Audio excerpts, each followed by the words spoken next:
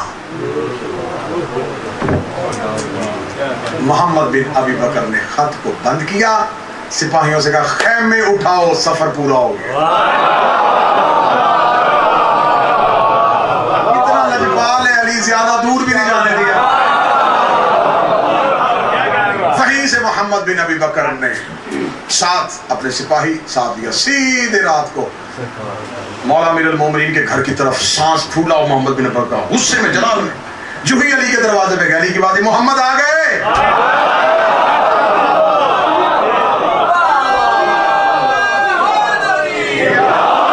محمد آ گئے، مولا آ گیا۔ امیر المومنین نے اپنے خیمے اپنے گھر کا پردہ اٹھایا۔ محمد بن ابی بکر کہانی سنانا چاہتے ہیں، علی نے فرمایا خط دے۔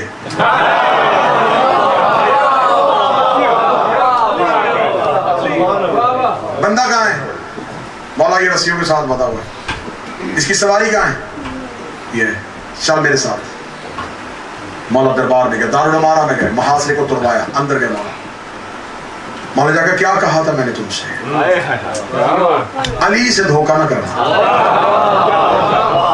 جان بچائی، 2 دفعہ محاصرہ تروایا، لوگوں کو اس بات پہ آمادہ کیا کہ محاصرہ ختم کرے۔ یہ کیوں کیا؟ یہ علی کیا کیا؟ فرمایا یہ قاسم کس نے بھیجا تھا؟ انہوں نے عزت قرآن کی قسم دی کہ میں نے نہیں بھیجا۔ سنیے گا، مولا نے فرمایا خط دو، خط دیکھا۔ مولا نے فرمایا یہ جو خط کا اور جو سرکاری ڈاکومنٹس ہوتے تھے نا، آج بھی یہ طریقہ رائج ہے کہ جو سرکاری پیپر ہوتا ہے نا، اس کی پرنٹنگ، اس کی سٹیمپنگ مختلف ہوتی ہے تاکہ کوئی اس کی کاپی نہ کر سکے۔ اس دور میں جو سرکاری حکم نامہ ہوتا تھا وہ زرد رنگ کے چمڑے پہ ہوتا تھا۔ زرد چمڑا بازار میں بیچنا منع تھا، کوئی اور بیچتا ہی نہیں تھا، اس وجہ سے کچھ بیچے گا تو اس بطور سرکاری حکم کے استعمال ہونا۔ مولا فرمایا یہ چمڑا زرد ہے، مہر سرکاری ہے، دستخط تمہارے منشی کے ہیں، حکم تیرا کیوں نہیں؟ انہوں نے فوراً کہا کہ میں نے قسم دی ہے میں اس بات کو کلیئر کرواتا۔ بعد میں انہوں نے کہا کہ کیونکہ مہر خلافت مروان بن حکم کے پاس تھی تو اس نے مجھے دھوکہ دیا اور اس نے مہر لگا دی۔ مولا نے فرمایا ٹھیک ہے پھر ایسے فیصلہ کر لیتے، اگر قصور تیرا نہیں قصور مروان کا ہے، مجمع کو مروان دے۔ یہ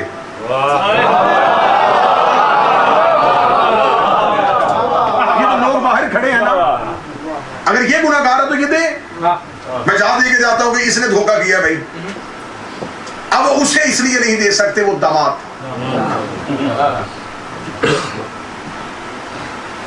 بھتیجا بھی تھا، چچا کے بیٹے کا بیٹا تھا، داماد بھی تھا، نہیں یا علی ہم مروان کو حوالے نہیں کریں گے۔ علی نے فرمایا پھر علی کا تیرا ساتھ یہاں تک۔ یہ کہہ کے امیر المومنین نکلتے ہیں۔ اگلی رات حملہ ہوتا ہے اور انہیں ان کے گھر میں قتل کر دیا جاتا ہے۔ اس قتل کے بعد اسلامی تحریک میں کون سی تبدیلیاں آئیں، وہاں سے کل گفتگو کو لے کے آگے بڑھیں گے۔ پھر جمل اور صفین کے محرکات پھر ہم آہستہ آہستہ سفر کریں گے اسلام میں ملوکیت نے اسلام کو کتنا زخمی کیا۔ موضوع پسند ہے آپ تاکہ یہ باتیں میری قوم کے بچوں کے حافظوں میں ہمیشہ کے لیے محفوظ ہو جائیں۔ وقت کیونکہ بہت مختصر ہوتا ہے، 10 سے 15 منٹ میں مسائل بھی پڑھنا چاہتا ہوں اور 40 سے 45 منٹ کا دورانیہ بڑا کم دورانیہ ہوتا ہے کہ اس میں کسی مضمون کو نبھایا جا سکے، لیکن کوشش پوری ہے میری کہ میں 10 محرم تک اس موضوع کو آپ کے سامنے نبھا سکوں۔ آج ہے حسن کے یتیم کا جنازہ۔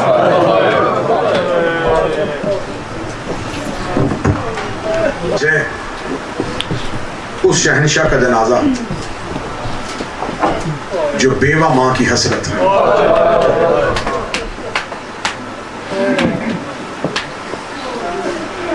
ہر ماں اپنی اولاد شوق سے پالتی ہے، لیکن جیسے بیوہ ماں پالتی ہے، بیوہ ماں کی بڑی حسرت ہوتی ہے، کب میرا بچہ جوان ہوگا، میں اس کے سر پہ سہرے سجاؤں گا،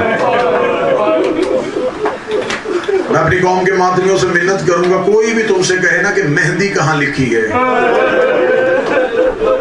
کہاں لکھا ہے جی، کہاں کتابوں میں مہندی نکالنا لکھا ہے، اسے کہنا کہ تو کہیں بھی نہیں لکھا نا، تو قاسم کی ماں کے دل پہ لکھا۔ حسرت تھی قاسم کی ماں کی کہ میں بیٹے کے سر پہ سہرے سجاؤں، حسرت تھی قاسم کی ماں کی۔ آج میں اپنی بہنوں بیٹیوں سے گزارش کروں گا، شبیر کا ذاکر ہوں، تمہارا بھائی ہوں، تمہیں حسین کا واسطہ آج قاسم کی مہندی ضرور اٹھانا۔ تمہارے پاس ایک قاسم کی مہندی گزرے تھوڑی دیر کے لیے، قاسم کی مہندی اپنے ہاتھوں پہ رکھنا، کیونکہ یہ اس یتیم کی مہندی ہے جس کی بہن کوئی نہیں آئی تھی۔ بہنوں کی بڑی حسرت ہوئی ہے کہ ہم بھائیوں کی شادیاں دیکھیں، ہم بھائیوں کے سہرے دیکھیں۔ سادات و غیر سادات مجھے معاف کر دینا، شب عاشور تھی، ہر ماں اپنے اپنے خیمے میں اپنا بیٹا تیار کر رہی تھی، کوئی اکبر کو سامنے لے کے بیٹھی تھی، کوئی اصغر کو گود میں لے کے بیٹھی تھی، ہر ماں اپنی اپنی قربانی تیار کر رہی تھی۔ قاسم ماں کے خیمے میں نہیں، ماں کے دروازے پہ سر رکھ کے رو رہا تھا۔ جس کو یتیموں کی حسرت کا پتہ ہوتا ہے نا، ماں کے دروازے پہ سر رکھ کے کہہ رہا تھا، کاش آج میرا بابا حسن ہوتا، کاش میں یتیم نہ ہوتا، میرے اللہ کسی کا بیٹا یتیم نہ ہو، آج میرا بابا ہوتا، مجھے موت کی اجازت لے کے دیتا۔ تو ہائے نہیں کہہ سکا، تو ماتم کی تیاری کر۔ ادھر قاسم یہ جملے کہہ رہے تھے، یہ خیام کا پہرا دیتے ہوئے ابو الفضل عباس کی آواز آئی، اکبر صبح سب سے پہلے میدان میں جاؤں گا۔ اکبر کی آواز آئی، نہ چاچا غازی، صبح سب سے پہلے تو نہ جانا، تیرے جانے سے میرے بابے کی کمر ٹوٹ جائے گی، سب سے پہلے مجھے جانے دینا۔ عباس نے اکبر کے منہ پہ ہاتھ رکھا، آواز آئی، اکبر تو موت کا نام نہ لے، تیرے جانے سے حسین کی آنکھوں کا نور چلا جائے گا۔ غازی کہتا تھا نور جائے گا، اکبر کہتا تھا تیرے جانے سے میرے بابے کی کمر ٹوٹے گی۔ قاسم نے اپنے چھوٹے چھوٹے ہاتھ آنکھوں پہ رکھے، اپنے آنسو صاف کر کے غازی کے گھوڑے کے آگے آیا، ہاتھ باندھ کے کہتا نہ تو جانا، نہ تو جانا، صبح سب سے پہلے مجھے جانے دینا، میرے جانے سے نہ کسی کی کمر ٹوٹے گی، نہ کسی کی آنکھوں کا نور جائے گا، اور میں تو یتیم ہوں۔ اتنا کہنا تھا، حسین دوڑ کے آئے، قاسم کو سینے سے لگا کے کہا، اور تو مجھے اکبر سے زیادہ پیارا۔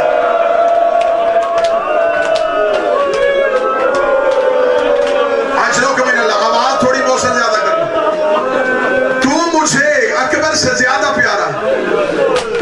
بڑی دردناک شہادت ہے، بڑی دردناک شہادت ہے۔ کل مجھے ماتمیوں نے کہا کہ آپ زیادہ مصائب پڑھ رہے ہیں، کم مصائب پڑھے کسی کا دل پھٹ جائے گا۔ آج میں کوشش کروں گا، لیکن چند روایتیں جو میں چھپاؤں گا نہیں، ایسے نہ ہو کہ قاسم کی ماں سمجھے کہ یتیم سمجھ کے شہادت نہیں سنائی۔ کوئی رویا اس لیے نہیں کہ میرا بیٹا یتیم تھا۔ کوشش میں کروں گا، کوشش کروں گا، جتنا چھپا سکوں اتنا چھپانا، ہاتھ نہ جوڑنا۔ حضرت قاسم کی موت، ہر ماں شہید کی اجازت لینے کے لیے چل کے حسین کے پاس گئی، بار بار قاسم ماں کے خیمے میں، اماں مولا مرنے نہیں دے رہے۔ فرمایا قاسم تجھے اجازت مانگنے کا طریقہ ہی نہیں آتا۔ قاسم رو کے کہتا، اماں بار بار گیا ہوں، مولا حسین کے سامنے کھڑا بھی ہوا ہوں، لیکن جب وہ فرشت لکھتے ہیں تو مجھے میرا نام نظر نہیں آ رہا۔ ماں کہتی ہے قاسم دودھ نہیں بخشوں گی اگر سن لیا کہ تو کل لڑا نہیں۔ قاسم کہتے ہیں اچھا اماں صبح ہونے دے۔ صبح سب قربانیوں کی اجازت لے رہے تھے، ماں کی رات والی نصیحت یاد تھی، قاسم تجھے اجازت مانگنی نہیں آتی، 13 سال کا شہزادہ تھا، بابا اس کا بڑا امیر تھا، باپ کے جانے کے بعد حسین نے شہزادوں کی طرح پالا تھا قاسم۔ قاسم کو ایک دن بھی 13 سال میں یتیمی کا احساس نہیں ہوا۔ حسین نے کبھی بھی لباس قاسم کا دوسری بار نہیں پہنے دیا تھا۔ حسین مدینے میں کہتے تھے قاسم کی ماں اس کا لباس ہر دفعہ نیا پہنایا کر، ایسے نہ ہو کوئی مدینے میں اسے دیکھے کہ یتیم جو ہے کپڑے پرانے پہن رہا ہے۔ قاسم لباس نیا پہنتے تھے، سر پہ امامہ نیا رکھتے تھے، اتنا شہزادوں کی طرح پالا تھا حسین نے قاسم کو۔ قاسم کو اجازت مانگنے کا طریقہ نہیں آتا تھا۔ اگلا جملہ میں پڑھوں گا، اللہ جانے تو سمجھے گا کیسے۔ قاسم اجازت لینے کے لیے کیسے آیا، حسین کے سامنے کھڑا تھا، یہ ماں کی